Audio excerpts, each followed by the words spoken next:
Hello everyone. I want to truly thank you all for being here this afternoon. My name is Seth Walensky, and I'm a rising senior at Princeton University and Vice President of the Center for Jewish Life on campus.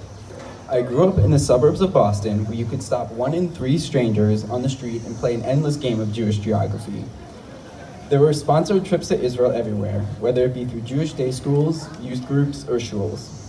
During my first few years at Princeton, I spent many late nights discussing Israel and domestic anti-Semitism, but it wasn't until recently that these conversations began taking place outside of my Jewish circles.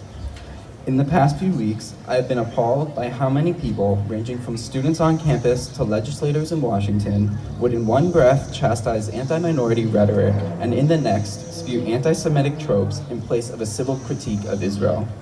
What disheartened me most was seeing those very same people, just a few days later, put forth the same message against anti-Semitism that brings us here today, naive to the fact that their own messaging propagated the spike in anti-Semitism that we have experienced in the past few weeks.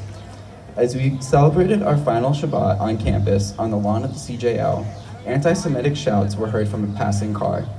A similar outburst occurred on campus during commencement weekend just a few days later. There is no doubt in my mind these actions stem from the recent rhetoric on campus and in the media. The leadership of the CJL, Princeton's Hillel, issued a statement condemning these actions and emphasized that anti-Semitism has seeped its way into campus conversations about Israel and beyond. In a published statement, President Eisgruber of Princeton University reiterated the importance of maintaining civil discourse in the intense discussions taking place at Princeton about Israel and Palestine, urging that we must stand steadfastly against anti-Semitism in all forms of racism, discrimination, and intolerance.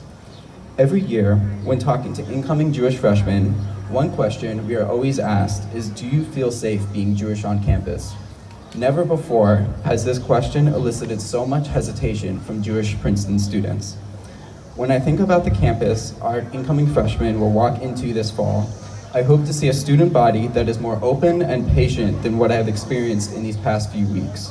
Instead of bickering on social media, I hope to see more late-night, heart-to-heart discussions between those who deeply disagree.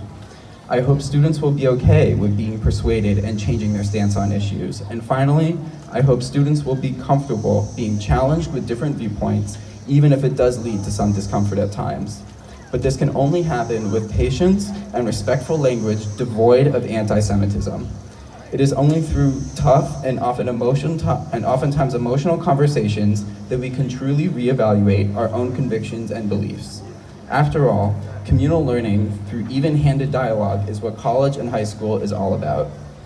It is my wish that when we return to classes in the fall, temperatures will be lower, civil discourse will prevail over impulsive remarks, and Kabbalat Shabbat services will once again be a highlight of the week for all Jewish students.